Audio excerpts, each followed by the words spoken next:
This video sponsor by பைமோட். இந்த ஆப்பில் நீங்கள் பர்ச்சேஸ் பண்ணக்கூடிய எல்லா ப்ராடக்ட்டும் உங்களுக்கு ரொம்ப மலிவான விலையிலே கிடைக்குது. இதில் நிறைய ஆஃபர்ஸ் அண்ட் கூப்பன்ஸ் ப்ரொவைட் பண்ணுறாங்க. ஸோ இதோட லிங்க் உங்களுக்கு டிஸ்கிரிப்ஷனில் கொடுக்குறேன், தேவைப்படுறவங்க யூஸ் பண்ணி பாருங்கள். சென்னை வந்த இண்டிகோ விமானத்தின் எரிபொருள் தீர்ந்ததால் பரபரப்பு. பெங்களூரில் விமானம் தரையிறக்கம். கவுகாந்தில் இருந்து சென்னை வந்து கொண்டிருந்த இண்டிகோ பயணிகள் விமானத்தின் நடுவழியில் எரிபொருள் காலியாகி உள்ளது.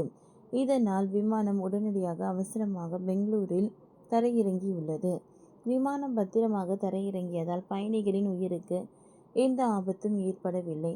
இருப்பினும் விமானம் அவசரமாக தரையிறக்கப்பட்ட சம்பவம் அதிர்ச்சியை ஏற்படுத்தியுள்ளது. பல்வேறு காரணங்களுக்கான விமானங்களின் எரிபொருள் தீர்ந்து போகலாம். விமானம் வலுவான எரிசக்தி காற்றுடன் பறக்கும்போது அது திட்டமிட்டதை விட அதிக எரிபொருளை எடுத்துக்கொள்ளும். இது விமானத்தின் வேகத்தை குறைத்து இலக்கை அடைய அதிக நேரம் எடுக்கும். இதனால் கூட எரிபொருள் குறையலாம். மோசமான வானிலை காரணமாக விமானம் வேறு நிலையத்தில் தரையிறக்க அறிவுறுத்தப்பட்டிருக்கலாம். இது கூட விமான எரிபொருள் இருப்பை காலியாக்கும். விமான நிலையங்களில் அதிக விமானங்கள் பறப்பதும் லேண்ட் ஆகுவதும் நடந்து கொண்டு இருக்கும்போது மற்ற விமானங்கள் தரையிறங்க காத்திருக்க வேண்டி வரும். எனவே விமானத்தின் எரிபொருள் அதிகம் செலவாகும்.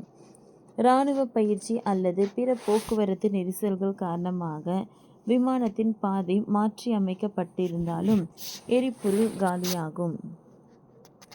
இதெல்லாம் தவிர ரொம்பவும் அரிதாக விமான எரிபொருள் டேங்கில் ஓட்டை ஏதும் ஏற்பட்டிருக்கலாம். இதனால் கூட விமானம் விழுந்து விபத்தில் சிக்கியிருக்கலாம்.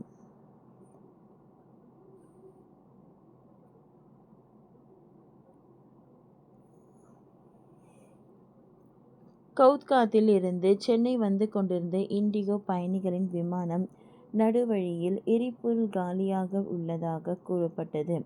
இதனால் விமானம் உடனடியாக அவசரமாக பெங்களூரில் தரையிறக்கப்பட்டது. ஓகே ஃப்ரெண்ட்ஸ், நம்ம என்ன பார்த்தோம் அப்படின்னு பார்த்தீங்களா, ஃப்ளைட் திடீர்னு வந்து எரிபொருள் காலி ஆயிடுச்சுன்னு சொல்லிட்டு வந்து பெங்களூரில் இறக்கியிருக்காங்க. தற்போது தரையிறங்கி உள்ள இண்டிகோ விமானம் என்ன காரணத்திற்காக தரையிறங்கி இருக்குதுன்றது சரியாக தெரிய வரல. இது குறித்து விசாரணை நடத்தப்பட்ட காரணம் தெரிவிக்கப்படும் என்று எதிர்பார்க்கப்படுகிறது. ஏன்னா பல காரணங்களுக்காக வந்து அதோட பெட்ரோல் வந்து எரிபொருள் வந்து காலியாக போகலான்ற காரணங்களும் இதில் கொடுக்கப்பட்டிருக்கு. ஸோ ஃப்ரெண்ட்ஸ், இந்த வீடியோ உங்களுக்கு யூஸ்ஃபுல்லாக இருந்திருக்கும்னு நினைக்கிறேன். இது உங்களுக்கு பிடிச்சிருந்ததுன்னா லைக் பண்ணுங்கள், ஷேர் பண்ணுங்கள், சப்ஸ்கிரைப் பண்ணுங்கள். தேங்க்யூ.